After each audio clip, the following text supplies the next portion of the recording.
साथियों नमस्कार, आदाब, सत श्री अकाल, जय भीम, जोहार। मैं डॉक्टर दशरथ नूनिया आज पुनः एक बार आपका स्वागत करता हूं। और भारतीय राजनीति में ही जो आज चल रहा है उन्हीं घटनाओं पर एक बार पुनः चर्चा करना चाहूँगा कि कल मीडिया में, सोशल मीडिया के ऊपर ये चर्चा बहुत ज़ोरों पर रही कि हमारे यशस्वी प्रधानमंत्री नरेंद्र मोदी जी की मां को एक किसी सिरफिरे व्यक्ति के द्वारा, जिसका नाम मोहम्मद रिजवी था, गाली दी गई। हालांकि इस प्रकार की भाषा का इस्तेमाल करना ये निंदनीय है और प्रधानमंत्री ही नहीं बल्कि एक आम नागरिक की माँ बहन को गाली देना भी अक्षम्य है और अशोभनीय भी है, और एक सभ्य समाज में इस प्रकार की बातों को स्वीकार नहीं किया जाना चाहिए। लेकिन इस बात को लेकर जिस प्रकार से बीजेपी के द्वारा बवाल किया गया और ये कहना कि कांग्रेस को, राहुल गांधी को माफ़ी मांगनी चाहिए, नेता प्रतिपक्ष पद से जो है उसको इस्तीफा देना चाहिए,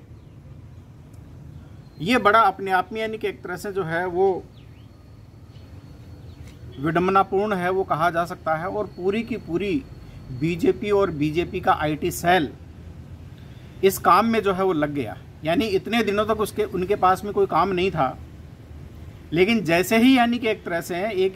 एक सिरफिरे व्यक्ति के द्वारा जब कोई दरभंगा में कहीं पर कोई रैली होनी थी और वहाँ पर या तो रैली से पहले या रैली के बाद में जो है इस प्रकार से कोई एक व्यक्ति आता है और वो गाली देकर चला जाता है, और इसका यानी कि एक तरह से बीजेपी जो है एडवांटेज इस आधार पर लेना चाहती है, क्योंकि जिस प्रकार से बीजेपी के खिलाफ आज पूरे देश में वोट चोर गद्दी छोड़ का जो मामला चल रहा है, नरेंद्र मोदी को, प्रधानमंत्री को जो है ये कहा जा रहा है कि ये वोट चोरी के वोटों से है वो प्रधानमंत्री है वो बना है, और चुनाव आयोग के ऊपर जो है वो आक्षेप लग रहे हैं, और चुनाव आयोग की इसमें मिलीभगत मानी जा रही है कि चुनाव आयोग वोट चोरी करवाता है और बीजेपी को और विशेष रूप से नरेंद्र मोदी को जो है फ़ायदा पहुंचाता है। और यहाँ तक कि अब तो ये भी बात उठने लग गई कि जो मोदी जी की जो बनारस की जो लोकसभा की सीट है, जहाँ पर 7 राउंड तक मोदी जी हार रहे थे और फिर अचानक से यानी कि एक तरह से काउंटिंग है वो उस समय रोक दी जाती है, और फिर अचानक से रिजल्ट आता है कि मोदी जी जो है वो 1,20,000 कुछ समथिंग वोटों से वो जीत जाते हैं। तो इन बातों को दबाने के लिए बीजेपी के पास में किसी प्रकार का कोई मुद्दा नहीं था, और अचानक से बीजेपी को ये मुद्दा मिल गया, और इसलिए इनके सभी नेता, अमित शाह से लेकर और दूसरे अन्य जो छोटे बड़े नेता हैं, सारे के सारे जो है इस बात के ऊपर लग गए कि ये इस कांग्रेस ने जो है हमारे प्रधानमंत्री का, देश के प्रधानमंत्री का अपमान किया है। और ये जो है, हालांकि हम किसी भी रूप में इस बात की वकालत नहीं करते हैं कि असभ्य भाषा का और गालियों का जो है वो इस्तेमाल है वो किया जाए, लेकिन सोचने वाली बात यह भी है कि भारतीय राजनीति में ये गाली देने की परंपरा क्या माननीय खुद मोदी जी ने शुरू नहीं की है? और जब माननीय मोदी जी के द्वारा इस प्रकार की भाषा का इस्तेमाल किया जाता है, तो इसे अपने आप में यानी कि एक तरह से जो है एक राजनीतिक जो है एक जो है वो करार दे दिया जाता है कि विपक्ष को ये तो टारगेट करने का एक माध्यम है, इसके अलावा कुछ भी नहीं है। खुद मोदी जी ने जो है 2023 में स्वीकार किया है कि प्रतिदिन उनको 2-3 किलो गालियां पड़ती है और वो उनके लिए टॉनिक का काम करती है। तो ये बात वाकई में उनकी सत्य सिद्ध हो गई कि जैसे ही मोदी जी को गाली दी गई और मोदी जी के लिए टॉनिक बन गया, पूरे देश में जो है वो इसको लेकर माहौल है वो खड़ा कर दिया गया। अब थोड़े दिनों बाद में हो सकता है कि मोदी जी किसी जो है मंच के ऊपर भाषण देते हुए वहाँ पर जो है वो रोने लग जाए, आंसू बहाने लग जाए और कहने लग जाए कि मेरी माँ को जो है वो गाली है वो दी गई है। तो क्या इस प्रकार की बातों से देश की समस्याएं हैं उनका समाधान हो जाएगा। जो देश के ऊपर आज जो टैरिफ लगा दिया गया अमेरिका के द्वारा, और अब कम से कम 15-20 लाख लोगों की जो नौकरी है वो जाने की संभावना बन गई है। छोटी मोटी बहुत सारी इस फील्ड से जुड़ी हुई जो फैक्ट्रियां हैं, कल कारखाने हैं, वो बंद होने के कगार पर वो पहुंच जाएंगे, वो दिवालिया हो जाएंगे। क्या महंगाई इससे जो है वो कम हो जाएगी, बेरोजगारी कम हो जाएगी। राष्ट्रीय और अंतर्राष्ट्रीय स्तर पर भारत की जो समस्याएं हैं वो समस्याएं कम हो जाएगी। ये अपने आप में सोचनीय बिंदु है, और इनके ऊपर काम करने के बजाय ये उलूल जुलूल बातों के ऊपर इस देश की जनता को मूर्ख बनाने का काम है वो किया जाता है। ये अपने आप में बहुत ज़्यादा निंदनीय है, और मैं आम्बेडकराइट पार्टी ऑफ इंडिया के प्रदेश अध्यक्ष के नाते, राजस्थान के प्रदेश अध्यक्ष के नाते इन बातों की कड़ी आलोचना करता हूं, और देश के जो वास्तविक मुद्दे हैं उनकी ओर जो है वो देश का जो ध्यान है या जो सत्तारूढ़ जो पार्टी है उसका ध्यान है इन बातों की तरफ होना चाहिए। प्रधानमंत्री और सरकार का ध्यान है वो इन बातों की ओर होना चाहिए, ना कि इस प्रकार की उलूल जुलूल बातों के ऊपर ध्यान होना चाहिए। तो हम बात कर लेते हैं कि मोहम्मद रिजवी ने जो गाली दी है, क्या मोदी जी ने भी इस प्रकार की पहले गालियों का इस्तेमाल किया है या सांप्रदायिक रूप से अपने आप में देश के माहौल को खराब करने का प्रयास किया है? तो इस दृष्टि से 2002 के दंगों के बाद में मोदी जी ने ये कहा था कि हम 5 हमारे 25, अर्थात मुसलमानों के संदर्भ में ये बात उनके द्वारा कही गई थी, और ये बात है वो सोशल मीडिया के ऊपर उस दौरान काफ़ी जो है वो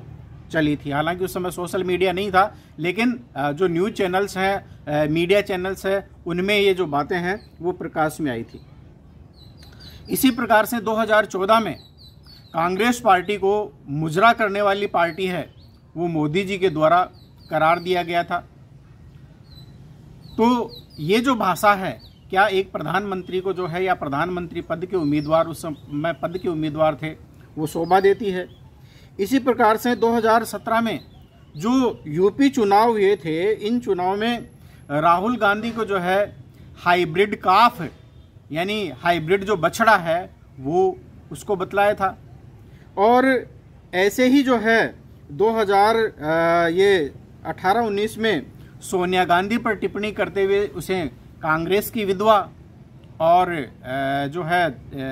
जर्सी काऊ यानी एक तरह से जो है इस प्रकार की भाषा का इस्तेमाल करना जो है वो किसी भी दृष्टि से अशोभनीय है। ये तो एक आम नागरिक है, और आम जो नागरिक है या आम लोग हैं वो ज़्यादातर 80% जो लोग हैं ऐसी इस प्रकार की जो है भाषाओं का इस्तेमाल करते हैं। तो उनसे तो इस प्रकार की समझ की अपील नहीं की जा सकती, लेकिन उसको तो गिरफ्तार भी कर लिया गया है, उसने माफ़ी भी मांग ली है। जो आयोजक है जिसने सभा आयोजित की थी उसने भी माफ़ी मांग ली है। लेकिन क्या आज तक हमारे यशस्वी प्रधानमंत्री मोदी जी ने कभी इस प्रकार का दुख या शोक प्रकट किया है या कभी देश से माफ़ी मांगी है कि इस प्रकार की अशोभनीय भाषा का इस्तेमाल यानी कि एक तरह से उन्हें नहीं करना चाहिए था?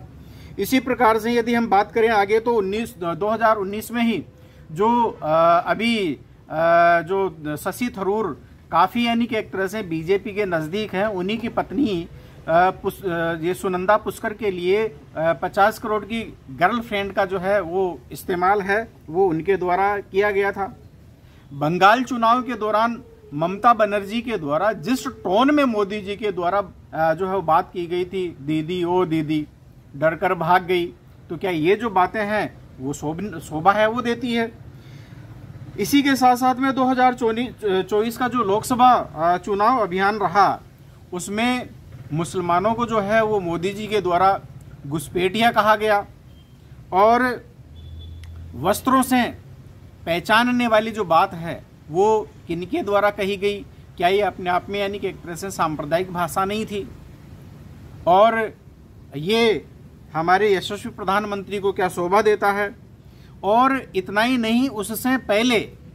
जो है पूर्व प्रधानमंत्री मनमोहन सिंह के द्वारा जैसे मोनी बाबा, एक्सीडेंटल प्राइम मिनिस्टर, है ना, इस प्रकार की भाषा का इस्तेमाल करना, पपेट शब्द का इस्तेमाल करना,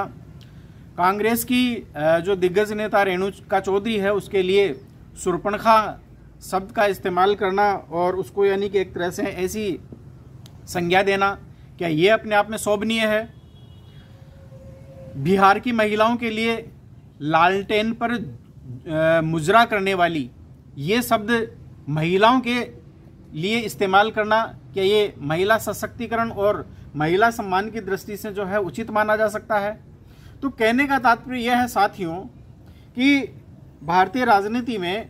ये इस प्रकार के शब्दों का इस्तेमाल करना है वो बहुत गलत है। हालांकि दिवंगत मोदी जी की जो माताजी हैं उनके लिए इस प्रकार के शब्दों को किसी भी दृष्टि से कोई भी सभ्य समाज का व्यक्ति सही नहीं कह सकता, लेकिन इसको लेकर यानी कि एक तरह से देश का माहौल ख़राब करना और जो देश के जो असली जो मुद्दे हैं उनसे ध्यान भटकाना, ये कहीं ना कहीं पर बीजेपी की पुरानी राजनीति रही है। और इस प्रकार की बातें मैं ये मानता हूँ कि बीजेपी के लिए कहीं ना कहीं एक तरह से खाद पानी का काम करती है और उसको इससे यानी कि एक तरह से भारतीय जनता पार्टी है वो एक तरह से जो है